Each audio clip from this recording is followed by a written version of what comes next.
Hello everyone and welcome to another video. Before I jump into this video, I just wanted to say thank you so incredibly much to all of the people who jumped over and joined our book club over on Patreon. I was really blown away by the response from you guys and like the positivity and how many people were really excited by it. We did end up deciding on reading The Invisible Life of Addie LaRue, which I have somewhere. Which I'm reading at the moment. And if you wanted to check it out, there is a link in the description down below to the book club. Thank you again. I was, just really blown away and really excited and happy about it. Today I wanted to speak to you guys about all of the books I've been reading recently. So all of the books from August up until pretty much October, but I read a really good book in the first week of November, so I kind of want to chuck that in here too. So this is like an eclectic, weird time range period. Yeah. The first one I read is Peace is Every Step by Thich Nhat Hanh.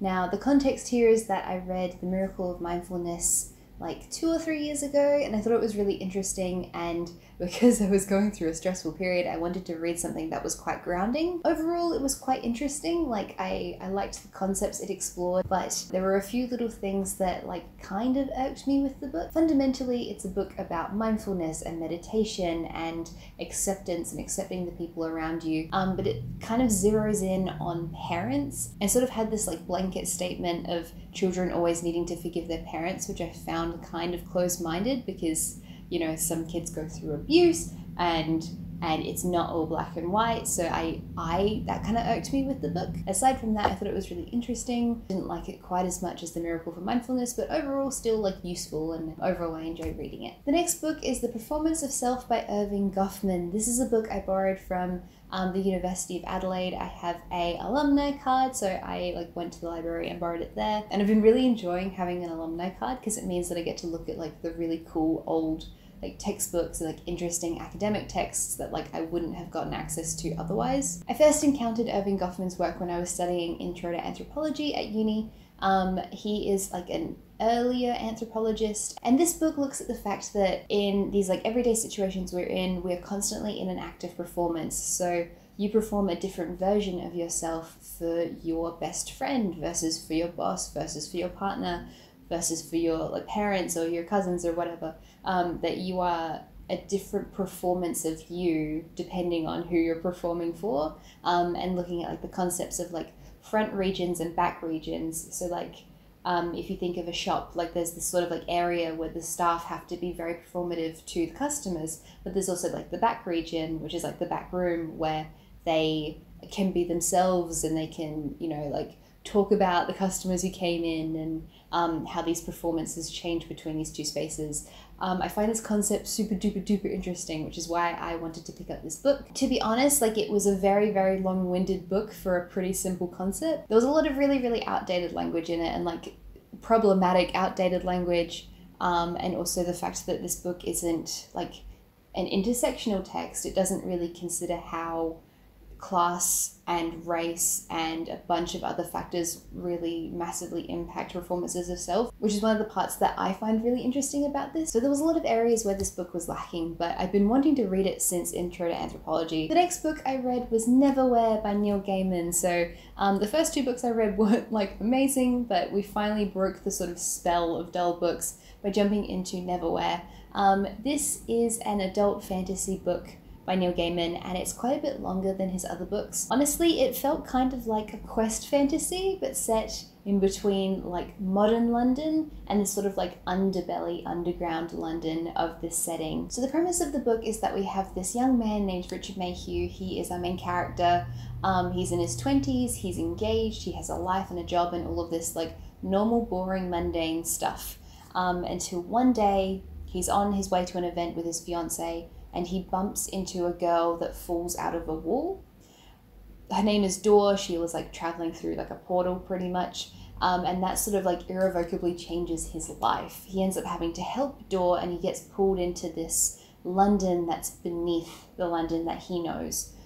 So this like secondary London is the place where the people fall through the cracks, which is actually like an allegory for homelessness, which I thought was really interesting. Goes to the second London, helps Dor, comes back and tries to reintegrate into his life, and he realizes that suddenly no one can see him, can't use his bank card, he loses his apartment, no one at his job can see him.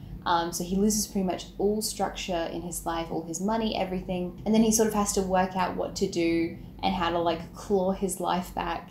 And he goes on this journey with Dor through the like sort of underneath London to like get things back on track for his life. I still think that Neil Gaiman's shorter books, sorry, it's an airplane.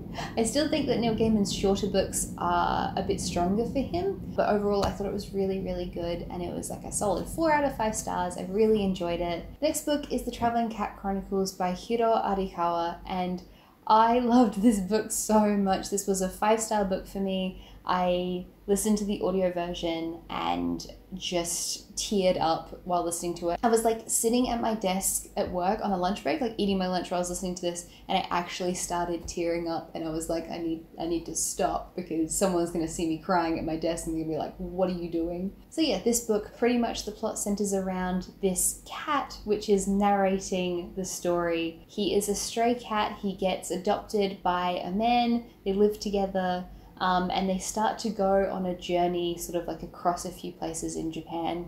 And I don't want to give away too much of the story, but it's like really beautiful, but also really heartbreaking. There's a movie that I really want to watch, which is an adaptation of this novel. I enjoyed every like little story about every little character in this book. And I think my favorite part of this book was the fact that the cat who's narrating this has such a strong voice. Like he is this smug, arrogant little cat, and he's just so sassy, and I love him. And the like audio version that I listened to, the narrator was just perfect. Like he was the perfect narrator. And overall, I loved the story. I thought it was so heartwarming and just impactful, and it was a 5-star book. It was just so very good. The next book is A Deadly Education by Naomi Novik. You guys may have seen me reading this if you watched my reading vlog I did recently, my like dark academia reading vlog. So the main character of this book is called Elle. Her full first name is Galadriel, which is obviously a Lord of the Rings reference, and she attends this very scary, creepy, dangerous magic school. So the context here is that she's in this really dangerous school because teenagers who are magical attract monsters who are very very and the safest place for all of the magical teenagers to be is in this one school, which is trying to protect them, but fundamentally is also allowing these monsters in, and these monsters are like trying to kill all the students. I think the magic systems in this were quite interesting and like well thought out. I thought the setting was really good. Like the school setting of like the creepy like monsters everywhere was really good. I was so intrigued by the setting. I think the setting is by far the strongest element of this book. I did struggle to connect with the main character a little bit. She is just hostile. Like the whole way through, she is so hostile. And I liked that. I liked that she was interesting and had a personality and had like a strong, like believable personality. But there were just times where I felt like she was unnecessarily rude and it didn't really make sense. Like it felt a bit overwrought at times for me. And also the fact that there was like heaps of exposition in this book. Like there was a lot of info dumps, which I thought was like, it was good at the beginning because I felt like it set me up really well for the story, but then the info dumps just kept progressing. And so it sort of felt throughout the book like there was like an info dump and then a bit of a story and then an info dump and then a bit of story. And it was good because the setting was so interesting that I enjoyed the info dumps. But it still felt a little bit jarring to be taken out of the narrative so many times to explain why this part of the plot holds up because of X part of the school. So yeah, those were my drawbacks with the book. I gave it 3.5 stars, I think.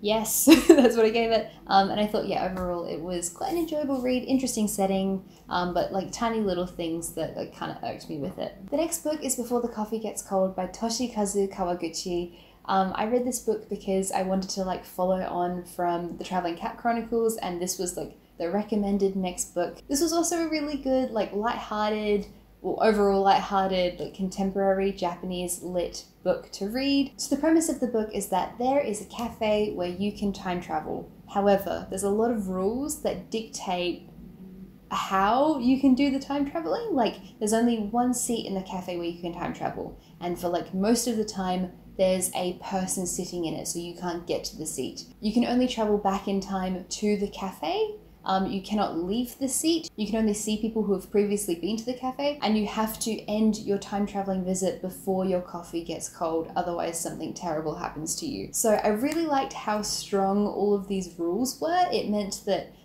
the story was like mostly set in the cafe. I think it was entirely set in the cafe. And there was a lot of structure to the stories around it. Like, it was a little bit episodic in that we looked at the stories of a few different people. So yeah, not quite as good as the Traveling Cat Chronicle, but I still really enjoyed it. It was a 4 out of 5 stars. Also quite an emotional book, but I thought it was, yeah, really, really good.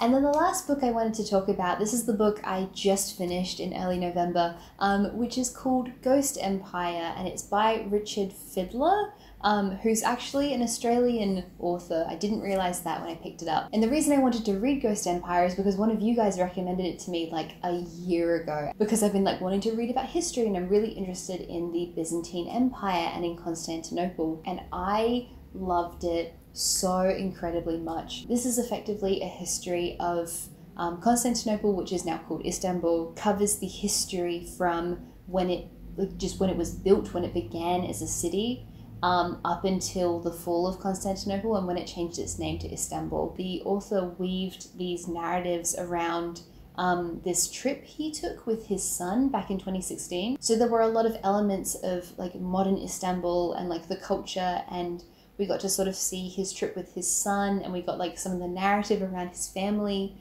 And this was really beautifully interwoven with the historical elements of the story. So I felt like I got a really, really grounding, like, historical record of Constantinople that was incredibly engaging, but like it felt weaved into a narrative. It was a 5-star book. I thought it was absolutely excellent. Probably one of my favorite nonfiction books ever. And yeah, overall was just an excellent nonfiction book. I think I read the audio version of it and I think the narration was great. So yeah, that was the last book I finished up until this point.